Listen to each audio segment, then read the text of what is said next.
Akashvani Hassan FM 102.2 megahertz.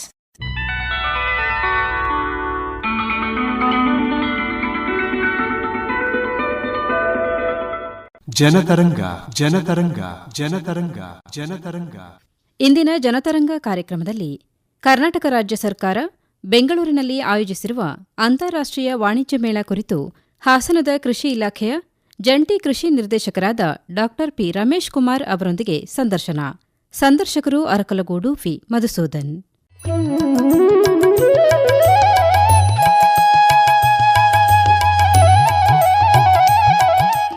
ಆತ್ಮೀಯ ಕೇಳುಗರೆ, ತಮ್ಮೆಲ್ಲರಿಗೂ ನಮಸ್ಕಾರ.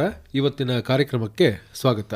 ಇವತ್ತಿನ ಸಂಚಿಕೆಯಲ್ಲಿ ಅಂತಾರಾಷ್ಟ್ರೀಯ ವಾಣಿಜ್ಯ ಮೇಳ 2026 ಈ ಒಂದು ಕಾರ್ಯಕ್ರಮವನ್ನು ಕರ್ನಾಟಕ ರಾಜ್ಯ ಸರ್ಕಾರ ವಿವಿಧ ಸಂಘ ಸಂಸ್ಥೆಗಳ ಸಹಯೋಗದಲ್ಲಿ ಈ ಕಾರ್ಯಕ್ರಮವನ್ನು ಆಯೋಜನೆಯನ್ನು ಮಾಡಿದೆ. ಈ ಕಾರ್ಯಕ್ರಮ ಎಲ್ಲಿ ಆಯೋಜನೆಗೊಂಡಿದೆ, ಹೇಗೆ ಆಯೋಜನೆಗೊಂಡಿದೆ, ಏನೆಲ್ಲ ವಿಶೇಷತೆಗಳು ಇಲ್ಲಿ ಇರುತ್ತೆ, ಈ ಒಂದು ಮೇಳದಲ್ಲಿ ನಮ್ಮ ಕೃಷಿಕರು ಹಾಗೂ ವರ್ತಕರು ಮತ್ತು ಉದ್ದಿಮೆದಾರರು ಭಾಗವಹಿಸುವ ಮೂಲಕ ಏನೆಲ್ಲ ಅನುಕೂಲಗಳನ್ನು ಮಾಡಿಕೊಳ್ಳಬಹುದು ಅನ್ನುವಂಥ ವಿಚಾರಗಳನ್ನು ಇವತ್ತಿನ ಕಾರ್ಯಕ್ರಮದಲ್ಲಿ ನಾವು ತಿಳಿದುಕೊಳ್ಳೋಣ.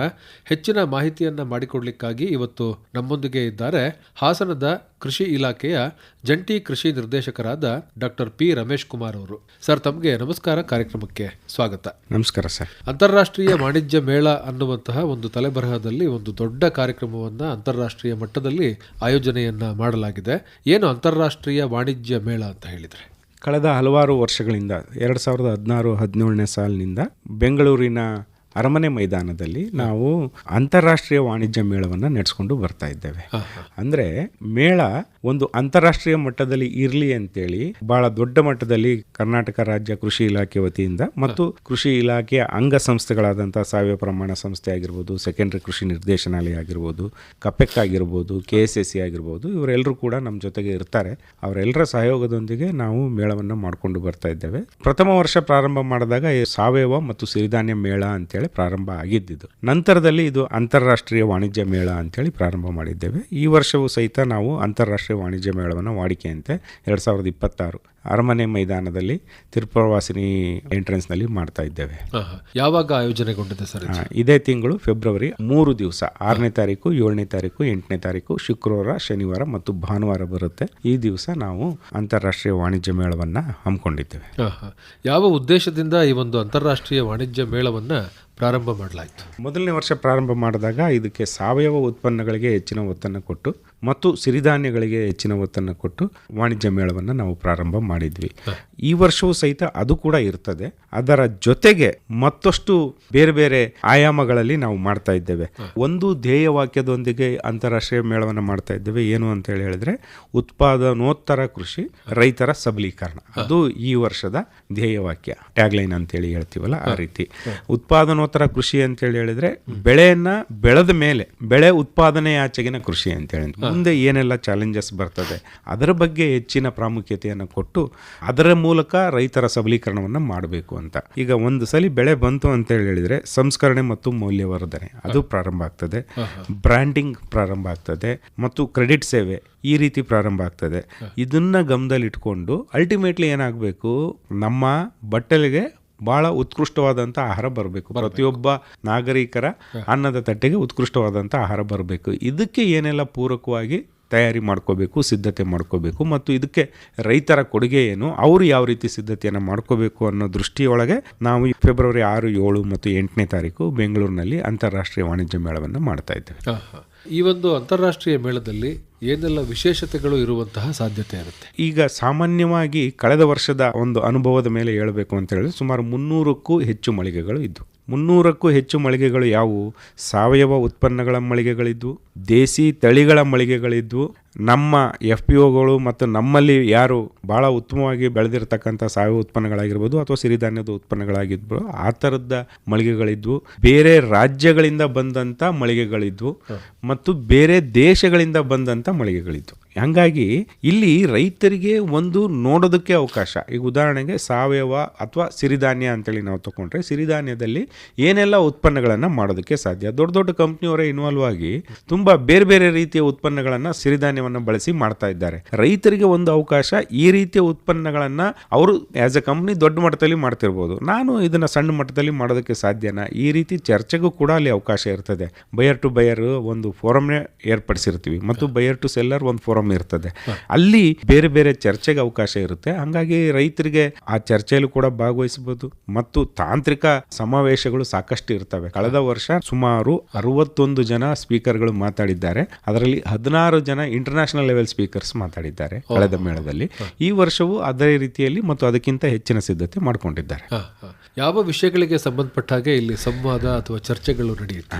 ಸಾಮಾನ್ಯವಾಗಿ ಈಗ ಸಾವಯವ ಉತ್ಪನ್ನಗಳನ್ನು ತಯಾರು ಮಾಡೋದು ಹೇಗೆ ಅಂತೇಳಿ, ಅಥವಾ ಸಾವಯವ ಬೆಳೆಯನ್ನು ಹೇಗೆ ಬೆಳಿಬೇಕು, ನೈಸರ್ಗಿಕ ಕೃಷಿಯನ್ನು ಹೇಗೆ ಮಾಡಬೇಕು, ಇತರೆ ಸೆಕೆಂಡರಿ ಕೃಷಿ ಆದಂಥ ಈ ಉದಾಹರಣೆಗೆ ಅಣಬೆ ಉತ್ಪಾದನೆಯನ್ನು ಯಾವ ರೀತಿ ಮಾಡಬೇಕು, ಈ ರೀತಿ ಬೇರೆ ಬೇರೆ ವಿಷಯಗಳನ್ನು ಗಮನದಲ್ಲಿ ಇಟ್ಟುಕೊಂಡು ರೈತರಿಗೆ ಇವತ್ತಿನ ಪರಿಸ್ಥಿತಿಯಲ್ಲಿ ಏನಾಗಬೇಕಾಗಿದೆ, ಮೌಲ್ಯವರ್ಧನೆಯನ್ನು ಹೇಗೆ ಮಾಡಬೇಕು, ಸಂಸ್ಕರಣೆಯನ್ನು ಹೇಗೆ ಮಾಡಬೇಕು, ಈ ರೀತಿ ಬೇರೆ ಬೇರೆ ವಿಷಯಗಳನ್ನ ನಾವು ತಾಂತ್ರಿಕ ಸಮಾವೇಶದಲ್ಲಿ ಇಟ್ಕೊಂಡಿರ್ತೇವೆ. ಅದರಲ್ಲಿ ನುರಿತ ತಜ್ಞರು ಏನಿದ್ದಾರೆ ಆ ವಿಷಯದಲ್ಲಿ ಅವರು ಬಂದು ರೈತರಿಗೆ ಪಾಠ ಮಾಡುವಂಥದ್ದು ಅಥವಾ ಅದರಲ್ಲಿ ಭಾಗವಹಿಸಿ ತಿಳಿಸ್ಕೊಡ್ತಕ್ಕಂಥ ಕೆಲಸವನ್ನು ಮಾಡ್ತಾರೆ ಒಂದು. ಆಮೇಲೆ ಅಲ್ಲಿ ಆಸ್ ಎ ಕಂಪನಿ ಪರ್ಚೇಸರ್ಸ್ ಕೂಡ ಬಂದಿರ್ತಾರೆ. ಈಗ ಉದಾಹರಣೆಗೆ ಹೊಸದುರ್ಗದಿಂದ ಸಾಮೆ ಸಿಕ್ಕಾಬಟ್ಟೆ ಬೆಳೀತಾರೆ. ಹೊಸದುರ್ಗದಲ್ಲಿ ನಮ್ಗೆಲ್ರಿಗೂ ಗೊತ್ತಿದೆ. ಹೊಸದುರ್ಗದಿಂದ ಯಾವುದೋ ಒಂದು FPO ಬಂದಿತ್ತು. ಆ FPO ಹತ್ರ ಸಾಕಷ್ಟು ಸಾಮೆ ಇದೆ. ಸಾಮೆನೇ ಬೇಕಾಗಿರ್ತಕ್ಕಂಥ ಕಂಪ್ನಿಯವರು ಒಂದು ಬರ್ತಾರೆ. ಅಲ್ಲಿ B2B ಫಾರ್ಮ್ ಸ್ಟಾರ್ಟ್ ಆಗ್ತದೆ. ಆಕ್ಚುಲಿ ಒಂದು ಒಪ್ಪಂದ ಏರ್ಪಡಿಸುತ್ತೆ. ಕಳೆದ ವರ್ಷ ಪರ್ಚೇಸರ್ಸ್ಗೂ ಮತ್ತು ಪ್ರೊಡ್ಯೂಸರ್ಸ್ಗೂ ಒಂದು ಒಪ್ಪಂದ ಆಗಿ ಸುಮಾರು 185 ಕೋಟಿಯ ಒಪ್ಪಂದ ಆಗಿತ್ತು. ಈ ವರ್ಷ ಅದಕ್ಕಿಂತ ಹೆಚ್ಚಿನದು ಆಗ್ಬೋದು ಅಂತೇಳಿ ಒಂದು ನಿರೀಕ್ಷೆ ಇದೆ. ಅಂದರೆ ನನ್ನ ಹತ್ರ ಪ್ರಾಡಕ್ಟ್ ಇದೆ, ತಗೋತೀರಾ ಅಂತ ಕೇಳೋರಲ್ಲಿ ಬಂದಿರ್ತಾರೆ, ನನಗೆ ಪ್ರಾಡಕ್ಟ್ ಬೇಕು, ಇಂಥ ಪ್ರಾಡಕ್ಟ್ ಕೊಡ್ತೀರಾ ಅನ್ನೋರು ಅಲ್ಲಿ ಬಂದಿರ್ತಾರೆ. ಹಾಗಾಗಿ ಇಲಾಖೆ ಮಧ್ಯಸ್ಥಿಕೆ ವಹಿಸಿ ಇಬ್ಬರ ನಡುವೆ ಒಂದು ಒಪ್ಪಂದವನ್ನು ಮಾಡಿಸ್ತಕ್ಕಂಥ ಕೆಲಸವನ್ನು ಮಾಡ್ತದೆ. ಹಿಂಗೆ ಕಳೆದ ವರ್ಷ MOU ಆಗಿರೋದೇ 185 ಕೋಟಿ ಆಗಿತ್ತು ಅಂತೇಳಿ ತಮ್ಮ ಗಮನಕ್ಕೆ ತರ್ತಾರೆ. 185 ಕೋಟಿ MOU ಆಗಿದೆ ಅಂತ ಅಂದ್ರೆ ಅದು ದೊಡ್ಡ ಮಟ್ಟದ ವ್ಯವಹಾರ ಆಗ್ತದೆ ಅಲ್ಲಿ. ಈಗ ಒಂದು ಯಾವುದೋ ಸ್ಪೆಷಲ್ ಐಟಮ್ ಇದೆ ನನ್ನ ಹತ್ರ, ಇದನ್ನ ನಾನು ಎಲ್ಲಿ ಸೇಲ್ ಮಾಡೋದು ಅಥವಾ ಇದಕ್ಕೆ ಸರಿಯಾದ ಪರ್ಚೇಸರ್ಸ್ ನಮಗೆ ಸಿಗ್ತಾರೋ ಇಲ್ವೋ ಅಂತಕ್ಕಂಥವ್ರು ಕೂಡ ಆ ಮೇಳದಲ್ಲಿ ಬಂದು ಭಾಗವಹಿಸಬಹುದು. ನಾನು ಏನೂ ಇಲ್ಲ, ನಾನು ನೈಸರ್ಗಿಕ ಕೃಷಿ ಬಗ್ಗೆ ತಿಳ್ಕೊಬೇಕಾಗಿದೆ, ಸಾವಯವ ಕೃಷಿ ಬಗ್ಗೆ ತಿಳ್ಕೊಬೇಕಾಗಿದೆ, ಸಿರಿಧಾನ್ಯದ ಉತ್ಪನ್ನಗಳಲ್ಲಿ ಏನೇನು ಮಾಡಬಹುದು ಅಂತೇಳಿ ತಿಳ್ಕೊಬೇಕಾಗಿದೆ, ಮತ್ತೆ ಬೇರೆ ಬೇರೆ FPOಗಳು ಯಾವ ರೀತಿ ಕಾರ್ಯನಿರ್ವಹಿಸ್ತಾ ಇದ್ದಾವೆ ಅದನ್ನ ತಿಳ್ಕೊಬೇಕಾಗಿದೆ. ಮತ್ತು ನಾವು ಈ ಸಲ ಮತ್ತೊಂದೇನು ಅಂತ ಹೇಳಿದ್ರೆ ಕೃಷಿ ಪರಿಸರ ವಿಜ್ಞಾನಕ್ಕೆ ಹೆಚ್ಚಿನ ಒತ್ತನ್ನು ಕೂಡ ಕೊಡ್ತಾ ಇದ್ದೇವೆ. ನಾನು ನಿಮ್ಗೆ ಹೇಳ್ದಂಗೆ ಸಂಸ್ಕರಣೆ ಮತ್ತು ಮೌಲ್ಯವರ್ಧನೆ, ಬ್ರ್ಯಾಂಡಿಂಗ್ ಮತ್ತು ಕ್ರೆಡಿಟ್ ಸೇವೆ ಇವೆರಡನ್ನು ಗಮನದಲ್ಲಿ ಇಟ್ಕೊಂಡು ಮಾಡಿದ್ದೇವೆ. ಜೊತೆಗೆ ಕೃಷಿ ಪರಿಸರ ವಿಜ್ಞಾನ ಅಂದ್ರೆ ನೈಸರ್ಗಿಕ ಕೃಷಿಯ ಬಗ್ಗೆ ಹೆಚ್ಚಿನ ಒತ್ತನ್ನು ಕೊಡ್ತಾ ಇದ್ದೇವೆ ಮತ್ತು ದೇಸಿ ತಳಿಗಳ ಸಂರಕ್ಷಣೆ ಮಾಡಬೇಕು ಅಂತಕ್ಕಂಥದ್ದು ಒಂದು ಪ್ರಮುಖ ಉದ್ದೇಶ. ಈಗಾಗಲೇ ಇದಕ್ಕೆ ಸಂಬಂಧಪಟ್ಟಂತೆ ಒಂದು ವಿಶಿಷ್ಟ ಆ್ಯಪ್ ಅನ್ನು ಕೂಡ ನಮ್ಮ ಇಲಾಖೆಯಿಂದ ಬಿಡುಗಡೆ ಮಾಡಿದ್ದೇವೆ. ಯಾರಾದರೂ ದೇಸಿ ತಳಿಗಳನ್ನು ಇಟ್ಕೊಂಡು ಇದ್ರು ಅಂತ ಹೇಳಿದ್ರೆ ಅವರು ಕೂಡ ಈ ಮೇಳದಲ್ಲಿ ಬಂದು ಭಾಗವಹಿಸಿ ಪ್ರದರ್ಶನವನ್ನು ಕೂಡ ಮಾಡಬಹುದು. ಜೊತೆಗೆ ಅದು ಹೆಚ್ಚಿನ ಪ್ರಮಾಣದಲ್ಲಿ ಲಭ್ಯ ಇತ್ತು ಅಂತ ಹೇಳಿದ್ರೆ ಮಾರಾಟ ಮಾಡೋದಕ್ಕೂ ಅವಕಾಶ ಇದೆ. ಪ್ರದರ್ಶಕರಾಗಿ ಈ ಒಂದು ಮೇಳದಲ್ಲಿ ಭಾಗವಹಿಸಬೇಕು ಅಂತ ಹೇಳಿದ್ರೆ ಏನ್ ಮಾಡ್ಬೇಕಾಗುತ್ತೆ? ಇದಕ್ಕಂತಾನೆ ಒಂದು ಕಮಿಟಿ ಇದೆ. ಅಲ್ಲಿ ಬೇರೆ ಬೇರೆ ಲೆವೆಲ್ ಆಫ್ ಮಳಿಗೆಗಳು ಇರ್ತವೆ. ಪ್ರೀಮಿಯರ್ ಮಳಿಗೆಗಳು, ಪ್ರೀಮಿಯರ್ ಅಲ್ಲೇ ಮತ್ತೆ A category, B category, C category, ಆಮೇಲೆ ಕರ್ನಾಟಕ ಲಾಂಜ್, ಈ ರೀತಿ ಬೇರೆ ಬೇರೆ ರೀತಿಯ ಮಳಿಗೆಗಳು ಇರ್ತವೆ. ಕೆಲವೊಂದು ಅತಿ ಕಡಿಮೆ ದರದಲ್ಲಿ ರೈತರಿಗೆ ಲಭ್ಯ ಆಗುತ್ತೆ ಅಥವಾ ಯಾವುದೇ ಹಣ ಕಟ್ಟದಲ್ಲೇನೂ ಕೂಡ ಅವಕಾಶ ಇರುತ್ತೆ. ಕೆಲವೊಂದು ಪ್ರೀಮಿಯರ್ ಮಳಿಗೆಗಳೇನಿದ್ದಾವೆ ಅದಕ್ಕೆ ಒಂದು ಇಂತಿಷ್ಟು ರೇಟ್ ಅಂತೇಳಿ ಫಿಕ್ಸ್ ಆಗಿರುತ್ತೆ. ಈಗಾಗಲೇ ಅದ್ರ ಬಗ್ಗೆ ಟೆಂಡರ್ ಕರೆದಿದ್ದಾರೆ. ಯಾವುದೇ ವೆಬ್ಸೈಟ್ ಓಪನ್ ಮಾಡಿದ್ರು ಕೂಡ ಇಲಾಖೆ ವೆಬ್ಸೈಟ್ನಲ್ಲಿ ಲಭ್ಯ ಇದೆ. ಅದರಲ್ಲಿ ಭಾಗವಹಿಸಿ ಮಳಿಗೆಗಳನ್ನು ಇಟ್ಕೊಂಡು ಬಂದು ಪ್ರದರ್ಶನ ಮಾಡಬಹುದು ಮತ್ತು ಮಾರಾಟ ಮಾಡಬಹುದು. ಮಾರಾಟ ಮಾಡೋದಕ್ಕೆ ಒಂದು ಸುವರ್ಣ ಅವಕಾಶ. 3 ದಿವಸದಲ್ಲಿ ಕಳೆದ ವರ್ಷ ನಮಗೆ 3 ಲಕ್ಷಕ್ಕೂ ಹೆಚ್ಚು ಜನ ಭೇಟಿಯಾಗಿದ್ದಾರೆ. ಅದರದ್ದು ಒಂದು ಲೆಕ್ಕಾಚಾರ ಇದೆ. 3 ಲಕ್ಷಕ್ಕಿಂತ ಹೆಚ್ಚಿನ ಜನ ಬಂದು ಅಲ್ಲಿ ಬಂದು ಹೋಗಿದ್ದಾರೆ ಮತ್ತು ಸಾಕಷ್ಟು ವಹಿವಾಟು ಕೂಡ ಆಗಿದೆ ಅಲ್ಲಿ. ಆ ವಹಿವಾಟಿನಲ್ಲಿ ಅವರಿಗೂ ಅನುಕೂಲ ಆಗ್ತಕ್ಕಂಥದ್ದು ಆಗುತ್ತೆ. ಎಲ್ಲರೂ ಇವನ್ ಈ ಹೋಟೆಲ್ ಉದ್ಯಮದವರು ಕೂಡ ಕೆಲವರು ಬರ್ತಾ ಇದ್ದಾರೆ. ಪ್ರಮುಖವಾಗಿ ನಮಗೆ ಬರ್ತಕ್ಕಂಥ ಮೇನ್ ಅಂತ ಹೇಳಿದ್ರೆ ಸಾವಯವ ಮತ್ತು ಸಿರಿಧಾನ್ಯ ಉತ್ಪನ್ನಗಳನ್ನು ಪ್ರದರ್ಶನ ಮತ್ತು ಮಾರಾಟಕ್ಕೆ ಬರ್ತಾರೆ. ಈ ವಿಚಾರಗಳನ್ನು ಕೇಳ್ತಾ ಇದ್ರೆ ನಮ್ಮ ಕೃಷಿಕರಿಗೆ ಬಹಳ ಹತ್ತಿರವಾದಂತಹ ಸಂಗತಿಗಳು ಇಲ್ಲಿ ಜರುಗುತ್ತೆ ಅಂತ ಹೇಳಿ ಅನ್ಸುತ್ತೆ. ಕೃಷಿಕರು ಮಾತ್ರ ಭಾಗವಹಿಸಬಹುದು ಅಥವಾ ಯಾರೆಲ್ಲ ಭಾಗವಹಿಸ್ತಾರೆ? ಕೃಷಿಕರಿಗೂ ಭಾಗವಹಿಸಿದ್ರೆ ಸ್ವಲ್ಪ ಹೆಚ್ಚಿನ ಅಡ್ವಾಂಟೇಜ್ ಇರ್ಬೋದು. ಬಟ್ ಎಲ್ಲರೂ ಕೂಡ ಭಾಗವಹಿಸಬೇಕು ಅಂತೇಳಿ ನಾನು ಎಲ್ಲರಲ್ಲೂ ಮನವಿಯನ್ನು ಮಾಡ್ತಾ ಇದ್ದೇನೆ. ಹಾಸನ ಜಿಲ್ಲೆಯ ಜಂಟಿ ಕೃಷಿ ನಿರ್ದೇಶಕನಾಗಿ ಹಾಸನ ಜಿಲ್ಲೆಯ ಎಲ್ಲ ನಾಗರಿಕರಲ್ಲಿ ಏನು ಮನವಿ ಮನವಿಯನ್ನು ಮಾಡ್ತಾ ಇದ್ದೇನೆ ಅಂತ ಹೇಳಿದ್ರೆ, ಈಗ ಬೇರೆ ಬೇರೆ ಕಾರಣಗಳಿಗೆ ನಮ್ಮ ಜೀವನ ಶೈಲಿಯಿಂದಾಗಿ ಅಥವಾ ನಮ್ಮ ಒತ್ತಡದ ಜೀವನದಿಂದಾಗಿ ನಾವು ನಮ್ಮ ಆರೋಗ್ಯವನ್ನ ಇತ್ತೀಚೆಗೆ ಕಳ್ಕೊತಾ ಇದ್ದೇವೆ. ಈ ಆರೋಗ್ಯವನ್ನ ಮತ್ತೆ ನಾವು ರೀಗೈನ್ ಮಾಡಬೇಕಾಗಿದೆ, ಆರೋಗ್ಯವನ್ನ ಮತ್ತೆ ಸುಧಾರಿಸ್ಕೊಳ್ಬೇಕಾಗಿದೆ. ಈ ನಿಟ್ಟಿನೊಳಗೆ ನಮ್ಮ ಸಾವಯವ ಉತ್ಪನ್ನಗಳು ಮತ್ತು ಸಿರಿಧಾನ್ಯದ ಉತ್ಪನ್ನಗಳು ಒಂದು ಮಹತ್ವದ ರೋಲ್ ಪ್ಲೇ ಮಾಡ್ತವೆ. ಅಲ್ಲಿ ನಮಗೆ ಹೆಚ್ಚಿನ ವಿಷಯವನ್ನ ತಿಳ್ಕೊಂಡ್ವಿ ನಾವು ಅದಕ್ಕೆ ಸಂಬಂಧಪಟ್ಟಂತೆ ಅಂತೇಳಿ ಹೇಳಿದ್ರೆ ನಮ್ಮ ಆರೋಗ್ಯ ಮಟ್ಟದಲ್ಲೂ ಕೂಡ ಸುಧಾರಣೆ ಆಗುತ್ತೆ. ಇದು ನಮ್ಮ ಮಕ್ಕಳಿಗೆ ಮತ್ತೆ ನಮ್ಮ ಮೊಮ್ಮಕ್ಕಳಿಗೆ ಈ ರೀತಿ ಮುಂದಿನ ಪೀಳಿಗೆಗೂ ಈ ವಿಷಯವನ್ನು ನಾವು ದಾಟಿಸಬೇಕಾಗಿದೆ. ಈ ವಿಚಾರಕ್ಕೆ ಸಂಬಂಧಪಟ್ಟಂತೆ ಹಲವಾರು ವಿಷಯಗಳು ಅಲ್ಲಿ ಸಿಗೋದ್ರಿಂದ ಎಲ್ಲರೂ ಬರಬೇಕು ಅಂತೇಳಿ ಕೇಳ್ಕೊತಾ ಇದ್ದೇನೆ. ಪ್ರಮುಖವಾಗಿ ರೈತರು ಹೆಚ್ಚಿನ ಸಂಖ್ಯೆಯಲ್ಲಿ ಬರಬೇಕು ಅಂತೇಳಿ ಅಂತ. ಯಾಕೆ ಅಂತೇಳಿ ಹೇಳಿದ್ರೆ ರೈತರಿಗೆ ಅಂತಾನೆ ಮಾಡಿರ್ತಕ್ಕಂಥ ಮೇಳ ಇದು, ಪ್ರಮುಖವಾಗಿ ರೈತರಿಗೆ ಮತ್ತೆ ಜೊತೆಗೆ ಎಲ್ಲ ಗ್ರಾಹಕರಿಗೆ. ಇಲ್ಲಿ ಒಂದು ಅಡಿಬರಹ ಇದೆ, ಉತ್ಪಾದನೋತ್ತರ ಕೃಷಿ ಅಂತ ಹೇಳಿ ಮತ್ತು ರೈತರ ಸಬಲೀಕರಣ ಅಂತ ಹೇಳಿ. ಈಗ ಈ ಉತ್ಪಾದನೋತ್ತರ ಕೃಷಿ ಅಥವಾ ಸಂಸ್ಕರಣೆ ಮೌಲ್ಯವರ್ಧನೆ ಅಂತ ಹೇಳಿ ನಾವೇನ್ ಕರಿತೀವೋ, ಇಲ್ಲಿ ನಮ್ಮ ಕೃಷಿಕರು ಹೆಚ್ಚಾಗಿ ತೊಡಗಿಸಿಕೊಂಡಿಲ್ಲ. ಆ ತೊಡಗಿಸಿಕೊಳ್ಳೋದ ಕಾರಣ ಅವರು ಇವತ್ತು ನಿರೀಕ್ಷಿತ ಮಟ್ಟದಲ್ಲಿ ಲಾಭವನ್ನ ಸಾಧ್ಯ ಆಗ್ತಾ ಇಲ್ಲ. ಈ ಒಂದು ಸಂದರ್ಭದಲ್ಲಿ ಈ ಅಂತಾರಾಷ್ಟ್ರೀಯ ವಾಣಿಜ್ಯ ಮೇಳದಲ್ಲಿ ಪಾಲ್ಗೊಳ್ಳುವ ಮೂಲಕ ತಮ್ಮ ಉತ್ಪಾದನೋತ್ತರ ಕೃಷಿಯನ್ನ ಹೇಗೆ ಅವರು ಉತ್ತೇಜನಗೊಳಿಸಬಹುದು? ಇಲ್ಲಿ ಒಂದು ಸಂಸ್ಕರಣೆ ಅಂತೇಳಿ ನಾವೇನು ಮಾತಾಡಿದ್ವಿ, ಯಾವ ಯಾವ ಮೆಷಿನರೀಸ್ಗಳನ್ನ ಬಳಸಿ ಸಂಸ್ಕರಣೆಯನ್ನು ಮಾಡ್ಬೋದು, ಆ ಎಲ್ಲ ಮೆಷಿನರೀಸ್ಗಳ ಪ್ರದರ್ಶನ ಇರುತ್ತೆ ಒಂದು. ಆಮೇಲೆ ಆ ಮೆಷಿನರೀಸ್ಗೆ ಕೃಷಿ ಇಲಾಖೆಯಿಂದ ಏನು ಸಬ್ಸಿಡಿ ಸಿಗ್ಬೋದು, ಅಥವಾ ಆಸ್ ಎ FPO ಅಂದ್ರೆ ಒಂದು ಪ್ರೊಡ್ಯೂಸರ್ ಆರ್ಗನೈಸೇಷನ್ ಆಗಿ ಇವರು ಮಾಡಿದ್ರು ಅಂತ ಹೇಳಿದ್ರೆ ಅವ್ರಿಗೇನು ಸಬ್ಸಿಡಿ ಲಭ್ಯ ಇರ್ಬೋದು, ಮತ್ತೆ ಇದನ್ನ ಅಳವಡಿಸ್ಕೊಳ್ಳೋದು ಹೇಗೆ, ಇದಕ್ಕೆ ಸಂಬಂಧಪಟ್ಟಂತೆ ಏನೆಲ್ಲ ಅವರು ತಯಾರಿಯನ್ನ ಮಾಡ್ಕೋಬೇಕು, ಇದ್ರ ಬಗ್ಗೆ ಸಾಕಷ್ಟು ಮಾಹಿತಿ ನಮ್ಮ ಮೇಳದಲ್ಲಿ ಸಿಕ್ಕತ್ತೆ. ಮತ್ತು ಅದನ್ನ ಸಣ್ಣ ಪುಟ್ಟ ಮಿಷಿನ್ನ ಡೆಮೋ ಕೂಡ ಅಲ್ಲೇ ಇರ್ತದೆ, ಅಲ್ಲೇ ಮಾಡಿ ತೋರಿಸ್ತಕ್ಕಂಥ ವ್ಯವಸ್ಥೆಯನ್ನು ಕೂಡ ಮೇಳದಲ್ಲಿ ಆಗ್ತಾ ಇರುತ್ತೆ. ಇದು ತುಂಬಾ ದೊಡ್ಡ ಮಟ್ಟದ್ದು, ಇಡೀ ಅರಮನೆ ಮೈದಾನವೇ ಆಲ್ಮೋಸ್ಟ್ ಇದಕ್ಕಂತ ಮೀಸಲಿಟ್ಟಿರ್ತಾರೆ. ಹಾಗಾಗಿ ಸಾಕಷ್ಟು ಜನ ಭಾಗವಹಿಸೋದಕ್ಕೆ ಅವಕಾಶ ಇದೆ ಮತ್ತು ದೊಡ್ಡ ಮಟ್ಟದಲ್ಲಿ ಇರ್ತದೆ. ಹಾಗಾಗಿ ರೈತರಿಗೆ ಇದೊಂದು ಸುವರ್ಣಾವಕಾಶ, ಒಂದು ಸಂಸ್ಕರಣೆ ಬಗ್ಗೆ ತಿಳ್ಕೊಳ್ಳೋದಕ್ಕೆ ಮತ್ತು ಮೌಲ್ಯವರ್ಧನೆ ಬಗ್ಗೆ ತಿಳ್ಕೊಳ್ಳೋದಕ್ಕೆ. ಈಗ ಉದಾಹರಣೆಗೆ ಯಾರೋ ಒಬ್ಬ ನವಣೆಯಿಂದ ಕೇಕ್ ಮಾಡ್ಕೊಂಡು ತಗೊಂಡ್ಬಂದಿದ್ದಾನೆ ಅಂತ ಇಟ್ಕೊಳ್ಳೋಣ, ಸುಮ್ಮನೆ ಒಂದು ಉದಾಹರಣೆ ಕೊಡ್ತಾ ಇದ್ದೇನೆ ನಾನು. ಈಗ ಬಂದಂತ ರೈತರು ಅವರನ್ನು ವಿಚಾರಿಸಬಹುದು, ಹೇಗೆ ಮಾಡಿದ್ರಿ ಇದು ಕೇಕನ್ನ, ನವಣೆಯನ್ನ ಹೇಗೆ ಬಳಸಿ ಮಾಡಿದ್ರಿ, ಅದನ್ನ ಹೇಳ್ಕೊಡೋ ವ್ಯವಸ್ಥೆ ಕೂಡ ಇರ್ತದೆ. ಈಗ ಒಂದು ಆಹಾರವನ್ನ ಹೇಗೆ ಸಂಸ್ಕರಣೆಯನ್ನ ಮಾಡಬೇಕು, ಅಥವಾ ಇವತ್ತಿನ ಪೀಳಿಗೆಗೆ ಬೇಕಾದಂತ ಆಹಾರವನ್ನ ಅದೇ ಗಂಜಿ ಅದೇ ಮುದ್ದೆ ತಿನ್ರಿ ಅಂತಂದ್ರೆ ಅದನ್ನ ಹೊರತುಪಡಿಸಿಯೂ ಸಹಿತ ಬೇರೆ ಬೇರೆ ಉತ್ಪನ್ನಗಳನ್ನ ಸಿರಿಧಾನ್ಯಗಳಿಂದ ಮಾಡೋದಕ್ಕೆ ಅವಕಾಶ ಇದೆ. ಆ ತರದ ಉತ್ಪನ್ನಗಳನ್ನ ಹೇಗೆ ತಯಾರು ಮಾಡಬೇಕು ಅನ್ನೋದನ್ನ ರೈತರು ಅಲ್ಲಿ ಬಂದು ಕಲ್ತ್ಕೊಂಡು ಹೋಗೋದಕ್ಕೆ ಅವಕಾಶ ಇದೆ. ಸಾವಯವ ಬೆಲ್ಲ ತರ್ತಾರೆ ಎಷ್ಟೋ ಜನ, ಈ ಬಾಗಲಕೋಟೆ ಭಾಗದಿಂದ ಆಗಿರ್ಬೋದು, ಬೆಳಗಾಂ ಭಾಗದಿಂದ ಆಗಿರ್ಬೋದು, ಮತ್ತೆ ನಮ್ಮ ಮಂಡ್ಯ ಭಾಗದಿಂದ. ಈ ರೀತಿಯ ಒಂದು ಉತ್ಕೃಷ್ಟ ಕ್ವಾಲಿಟಿ ಪ್ರಾಡಕ್ಟ್ ಏನಿದೆ ಅಲ್ಲಿ ನಿಮಗೆ ಸಿಗುತ್ತೆ. ಈ ಕ್ವಾಲಿಟಿ ಪ್ರಾಡಕ್ಟ್ ಅನ್ನ ಯಾರು ಮಾಡ್ತಾ ಇದ್ದಾರೆ, ಉದಾಹರಣೆಗೆ ಯಾರು ರೈತ ಮಾಡ್ತಾ ಇದ್ದಾನೆ, ಅವನ ನಿಮ್ಮ ವಿಳಾಸ ಸಿಕ್ಕುತ್ತೆ ಅಲ್ಲಿ, ನಿಮ್ಗೆ ಅವನ ಫೋನ್ ನಂಬರ್ ಸಿಕ್ಕತ್ತೆ. ಆ ಉತ್ಪನ್ನವನ್ನ ನಾನು ಮುಂದಿನ ದಿನಗಳಲ್ಲಿ ನೀವು ನನಗೆ ಕಳಿಸ್ಕೊಡಪ್ಪ ಅಂತ ಹೇಳಿದ್ರೆ ಗ್ರಾಹಕನಾಗಿ ನಿಮಗೆ ಒಂದು ಒಳ್ಳೆ ಉತ್ಪನ್ನ ಸಿಕ್ಕಂಗಾಯ್ತು ಮತ್ತು ಅವನು ಉತ್ಪಾದಕನಾಗಿ ಒಳ್ಳೆ ಗ್ರಾಹಕರದು ಸಿಕ್ಕಂಗಾಯ್ತು. ಇದು ಬಹಳ ದೊಡ್ಡ ಮಟ್ಟದಲ್ಲಿ ಕೆಲಸ ಆಗ್ತಾ ಇದೆ. ಒಂದು ನಾವು B2B ಮಾಡಿ ಒಂದು MOU ಮಾಡಿಸೋದು ಅದು ದೊಡ್ಡ ಮಟ್ಟದ್ದು, 185 ಕೋಟಿ ಏನ್ ಹೇಳಿದೆ ಅದು ದೊಡ್ಡ ಮಟ್ಟದ್ದು. ಬಟ್ ಇಲ್ಲಿ ಸಣ್ಣ ಮಟ್ಟದಲ್ಲಿ ಈಗ ನೀವು ಮಧುಸೂದನ್ ಒಂದು ಪ್ರಾಡಕ್ಟ್ ಅನ್ನು ಮಾರ್ತಾ ಇದ್ದೀರಿ, ನಾನು ಆಸ್ ಎ ರಮೇಶ್ ಕುಮಾರ್ ಬರ್ತೀನಿ, ನಿಮ್ಮ ಆ ಪ್ರಾಡಕ್ಟ್ ನನಗೆ ಇಷ್ಟ ಆಯ್ತು ಅಂತ ಹೇಳಿದ್ರೆ ನಿಮ್ ಟೆಲಿಫೋನ್ ನಂಬರ್ ನನಗೆ ಎಕ್ಸ್ಚೇಂಜ್ ಆಗುತ್ತೆ ಅಷ್ಟೇ ಪರ್ಸನಲಿ. ಅವತ್ತು ನನಗೆ ಏನ್ ಬೇಕು ನಾನು ಮತ್ತೆ ಮುಂದೆ ಕಾಂಟ್ಯಾಕ್ಟ್ ಇಟ್ಕೊಂಡು ನಾನು ನಿಮ್ಮ ಹತ್ರ ತಗೋತಾ ಇರ್ತೀನಿ.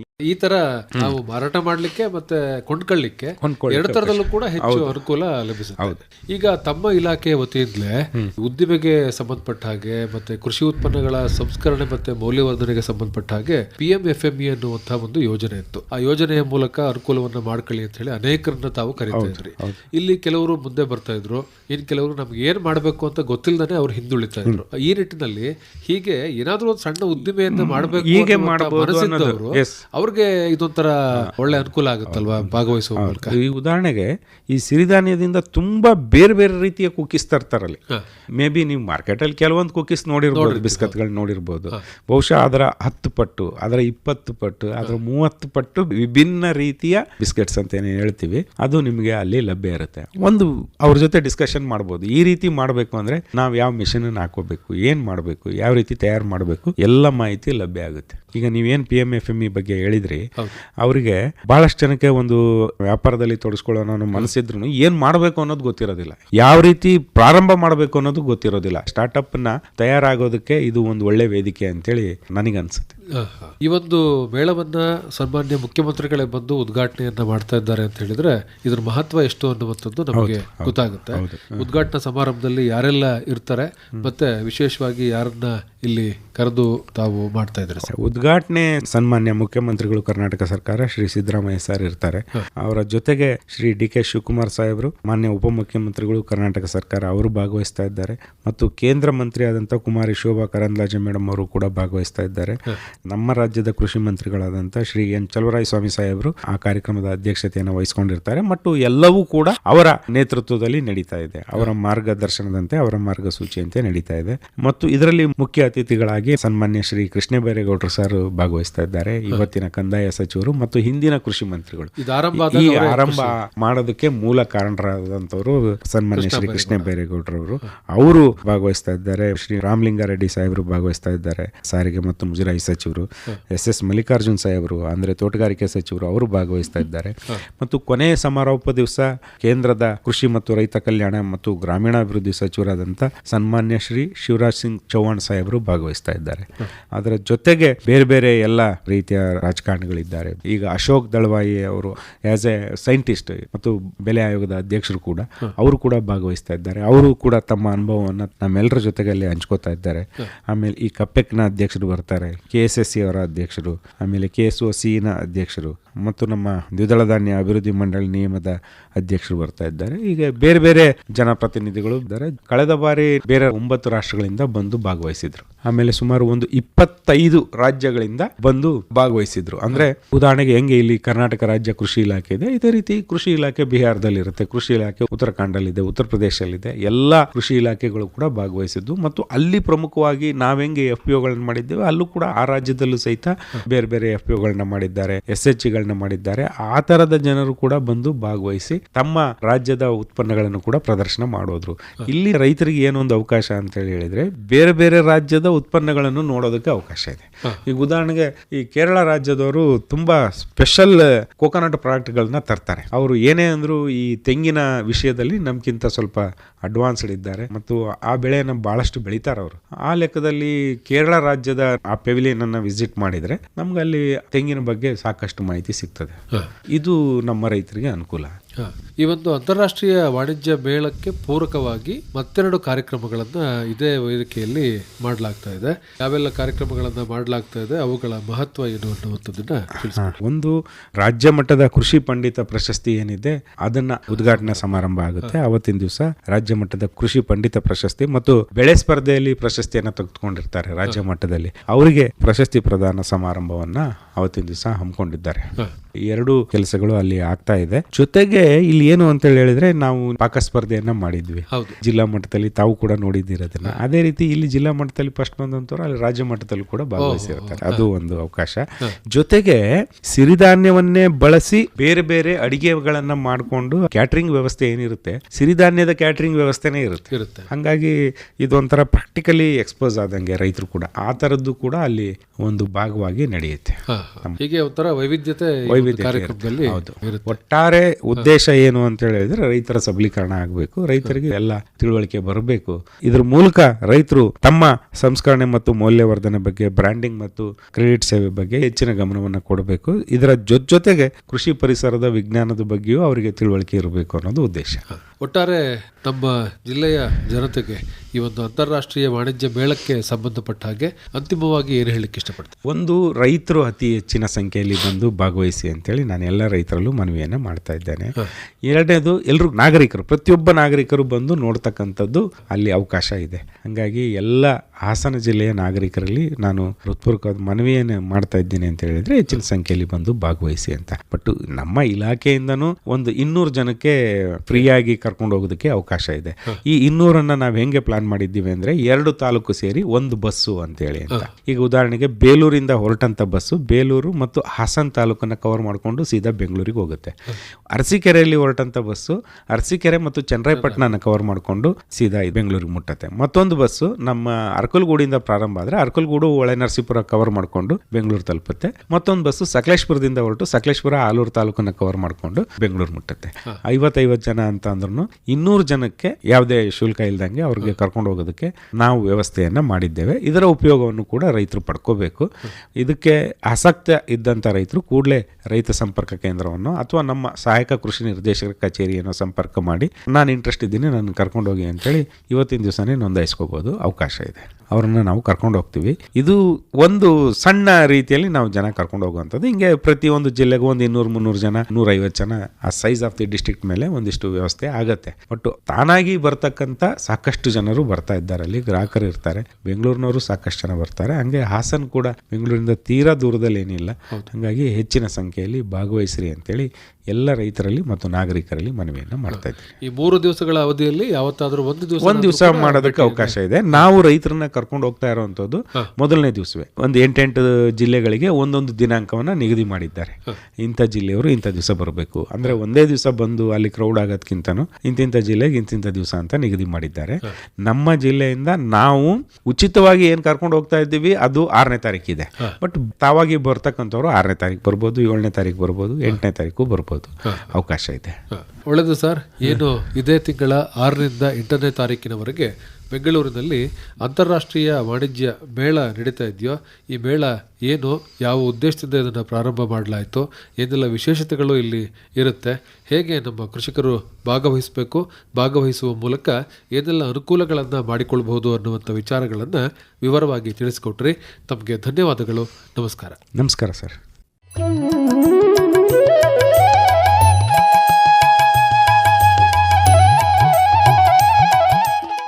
ಇದುವರೆಗೂ ಜನತರಂಗ ಕಾರ್ಯಕ್ರಮದಲ್ಲಿ ಕರ್ನಾಟಕ ರಾಜ್ಯ ಸರ್ಕಾರ ಬೆಂಗಳೂರಿನಲ್ಲಿ ಆಯೋಜಿಸಿರುವ ಅಂತಾರಾಷ್ಟ್ರೀಯ ವಾಣಿಜ್ಯ ಮೇಳ ಕುರಿತು ಹಾಸನದ ಕೃಷಿ ಇಲಾಖೆಯ ಜಂಟಿ ಕೃಷಿ ನಿರ್ದೇಶಕರಾದ ಡಾ ಪಿ ರಮೇಶ್ ಕುಮಾರ್ ಅವರೊಂದಿಗೆ ಸಂದರ್ಶನ ಕೇಳಿದಿರಿ. ಸಂದರ್ಶಿಸಿದವರು ಅರಕಲಗೂಡು ವಿ ಮಧುಸೂದನ್. ಸಹಕಾರ ಶಮಿತಾ ಜೈನ್.